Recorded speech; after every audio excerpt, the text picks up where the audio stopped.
Hi again. While it's going slightly dark where I'm working, I thought I'd show you the lights working and show you how quickly I can change the CVs. What will be seconds for you will be several hours for me while I wait until tomorrow morning when the light is better, and then I'll finish this section describing the different CVs and different banks of lights on this bar. So I'll switch them all on now. They'll come on as fluorescent lights, with one of them flashing as if it was a faulty neon light, and then I'll quickly change it and you'll see how quickly it can be done. So here it goes now. So they've all come on, thankfully, and you can see the one flashing to indicate there's a faulty neon light in the carriage. So I'll switch them off and I'll change the CV.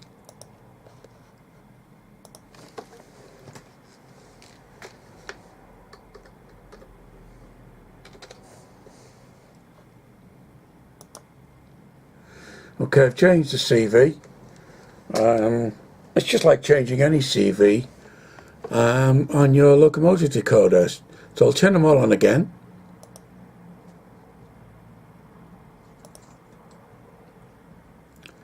I'll turn it off.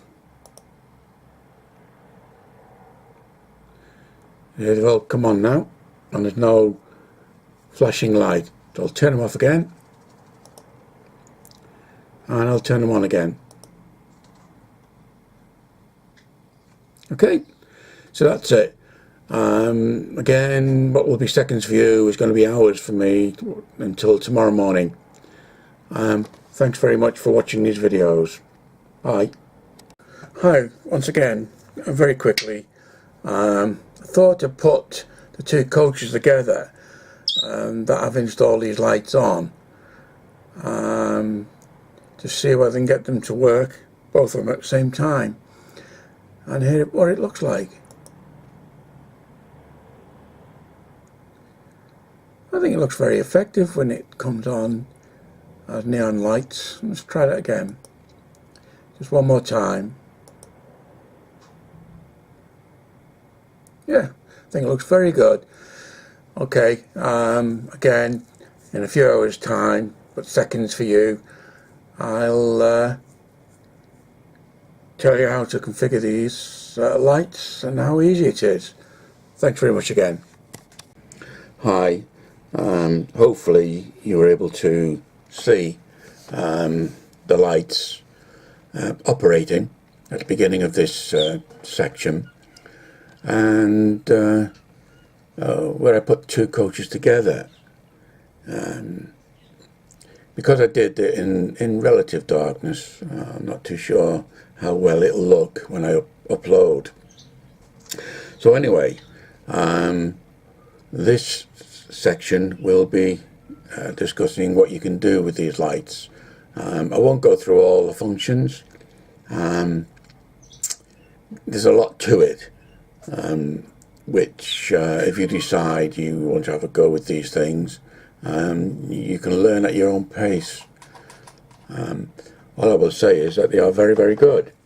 And if I was given the option of these or the train check strip lights you can buy,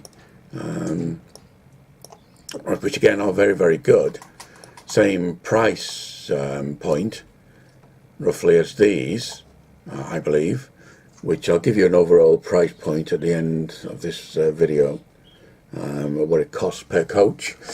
But yeah, this light strip, as mentioned, has its own DCC decoder, and because of this you're able to perform various tasks, such as this. I'm going to switch them on again. These neon light operation, and I showed you earlier how to alter the CV when I had one of the lights flashing. as if it was faulty. The light strip inside is split up into what's called banks. Bank A, Bank B, Bank C, Bank D and Bank E. And you can reference each of those banks individually or all at the same time.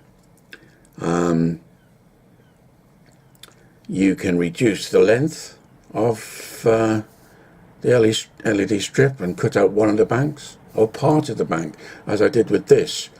The first bank has 3 LEDs, the remaining 4 have 2 LEDs per bank, and the end one, because it was too long, I had to cut off one of the LEDs, so the end bank only had 1 LED, and it still worked perfectly.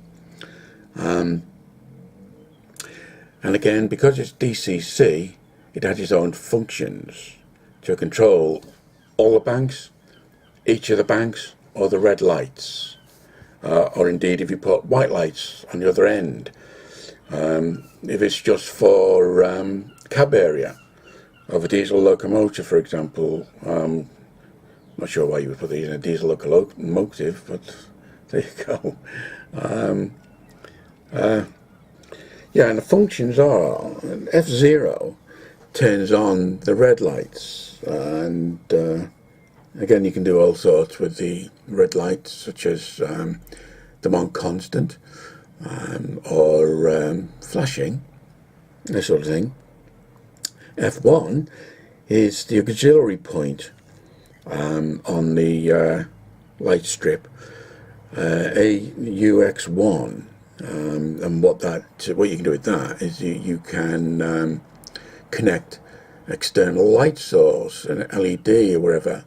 For example, if you had quite long coaches and this LED fitted in and you still had a bit more space to light up, you can then connect a separate LED up to AUX1 and fit it where you want it positioned and control that. And that's controlled by F1. F2 turns on all the lights. So if you configured all the lights to be the same as I did with this, with neon lights, press F2 and they all come on. F3 turns on the first bank on its own. F4, the second bank. F5, F6, F7.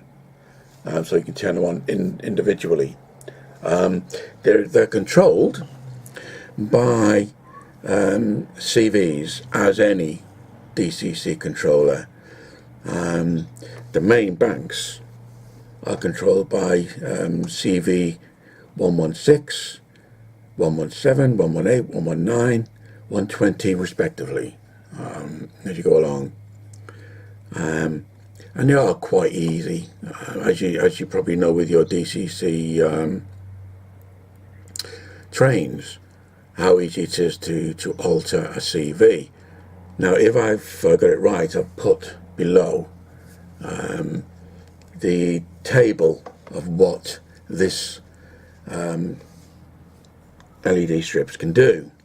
You'll see in the first column, it'll give you just a name of what it is.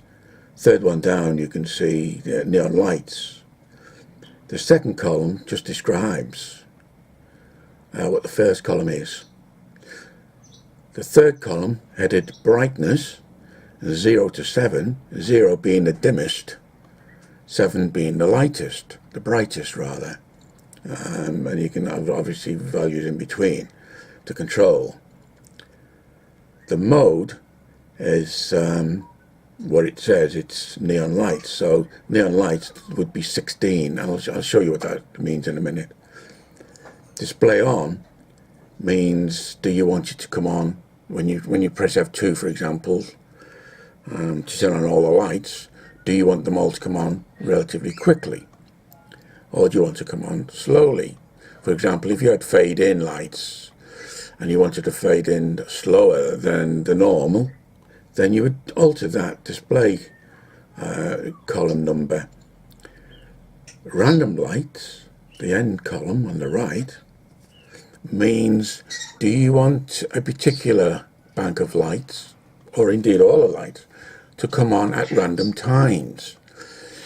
For example, it's set to 128 and that is straight away, and stay on. If you wanted to say come on after, I don't know, 15 seconds, sorry, come on straight away and then go off for 15 seconds and come back on again, yeah, and then 15 seconds it go off and so on. You can alter that so it'll come on and turn off. It's all explained in the information supplied, which again you would play about with till become used to how to change these and what you're happy with. So that is the functions of what this can do. As mentioned, you can install capacitors, you can install power backs, you can install additional lights on the other end, the opposite end to the red lights. You can control external lights via the AUX1 point on the board. So you can see this light strip is quite versatile, and I like the idea of being able to turn the lights on and off whenever I want to. Train tech lights, for example, which again are very, very good, they turn off and on via motion. So if the train moves, the lights will come on. When the train stops, I think, I'm not 100% sure, after about 4 minutes, the lights will go off. And eventually you're going to have to open the coach up again to replace the battery that controls them. I would imagine you should be able to connect contacts on the wheel with the relevant resistors and so on to eliminate the battery, which I think will be 3 volts. I'm not 100% sure. So you just got a resistance down to 3 volts. But I'm sure there must be a way of doing that rather than having to replace the battery, which I assume will last quite a long time anyway. So that's it. That's the end of this collection of videos. I hope they were useful to you. And again, as mentioned at the very beginning, do not attempt this unless you fully understand what it is you're installing and its idiosyncrasies. That's not a bad word, though, is it? If you need any help on any part of this, or indeed any other videos I've put up on YouTube, please ask. I am more than happy to help anytime. Now, the cost of these light strips, excluding the cost of the coach, this is, the LED strips are around £18, which in my opinion, what you're getting is very, very good. The contacts, again, I use those butterfly type contacts, and they work out to about £2.50 per coach. Now, I'm sure cheaper alternatives can be put together, such as the copper strips you can use for contacts to get power to the lights, but I want to be as simplistic as possible, hence why I use those butterfly contacts. The memory backup capacitors, they're about £1 each, which is cheaper than the ESU power packs. And again, my contact in Germany tell me they're discontinuing them, but believes they're coming out with an alternative which will probably have the same price point. So you're looking at about £21, £21.50, thereabouts, which can be reduced, as mentioned, if you come up with alternative backup capacitors or the contacts. Yeah, I'm sure there's always cuts to be made by finding the right products on eBay or wherever. So yeah, thanks very much for watching this collection of videos, and take care. Bye. Oh, hi again. I forgot to show you the column, the columns I showed you earlier, listing the what each of these banks of LEDs can do and how to change them. If you look at, I'll put it again below, If you look at the neon lights, for example, you look at the column, say you want it at its brightness, at its brightest rather, which is 7, and you wanted the bank to flash at neon lights, you would add 6 to the 7. If you then wanted to delay on permanently, you would add 64. You can forget about the random lights because that's turned off, so it'll come on and stay on. You'd alter that column if you wanted to come on. It's explained in the instructions on what each value that you between 0 and 128 what you can do to turn the lights on at different times. So for example, if I wanted to change bank 2 to defective neon light, I would add 7, 24 and 64 together. So if I do that, so I've had 7, I'm doing this on a calculator by the way, plus 24 plus 64 gives a value of 95. If I then go to the relevant CV, let me pick up my keyboard. If I go to the relevant CV and add in, oops, gone past that,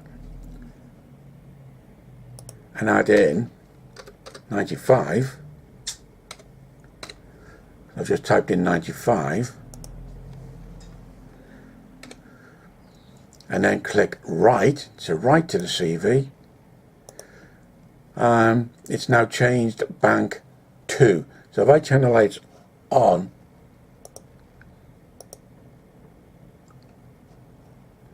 come on,